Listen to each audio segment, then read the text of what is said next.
মেঘদ্বীপ আসার পর দেখছি যে আওয়াজ করছে, আওয়াজ করার পর গাড়িটা বাস্ট হয়ে গেছে, গাড়িটা কি পল্টে গেছে।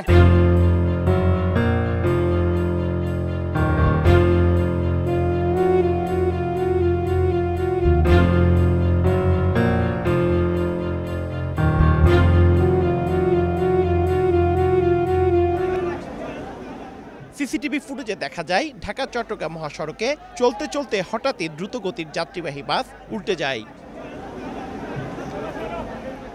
শনিবার ভোরে চট্টগ্রাম থেকে স্টারলাইনের একটি যাত্রীবাহী বাস ফেনী যাচ্ছিল। সকাল ৯টার দিকে ফৌজদারহাট এলাকায় পৌঁছালে বাসটি নিয়ন্ত্রণ হারিয়ে উল্টে যায়। এতে ঘটনাস্থলে একজন নিহত হন। আহত অবস্থায় ১৪ জনকে উদ্ধার করে চট্টগ্রাম মেডিকেল কলেজ সহ স্থানীয় বিভিন্ন হাসপাতালে নেওয়া হয়। এদের মধ্যে কয়েকজন আশঙ্কাজনক বলে জানিয়েছেন চিকিৎসক। ভিতরে ১৪ জন আটকা ছিল, আমরা সবগুলোর একটা একটা বাইর করছি।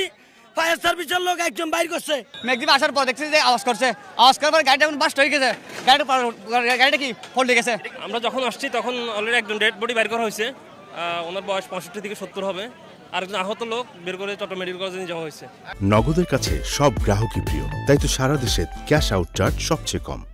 প্রাথমিকভাবে দুর্ঘটনার কারণ সম্পর্কে ফায়ার সার্ভিস ও পুলিশ কিছু জানাতে না পারলেও ওভারটেকিং এর কারণে এমনটা হয়ে থাকতে পারে বলে ধারণা তাদের। দ্রুতগামীর একটা গাড়ি এখানে এসে হয়তো ওভারটেক করার সময় গাড়িটা আইল্যান্ডের সাথে বাড়ি খায়, গাড়ি উল্টে যায়। বাসের রাস্তা পাঞ্চার হয়ে উল্টে গেছে।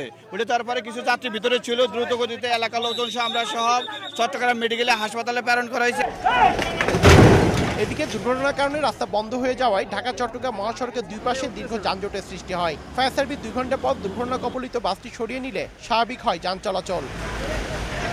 স্টারলাইন বাসটিতে 20 থেকে 25 জন যাত্রী ছিলেন বলে জানিয়েছে ফায়ার সার্ভিস।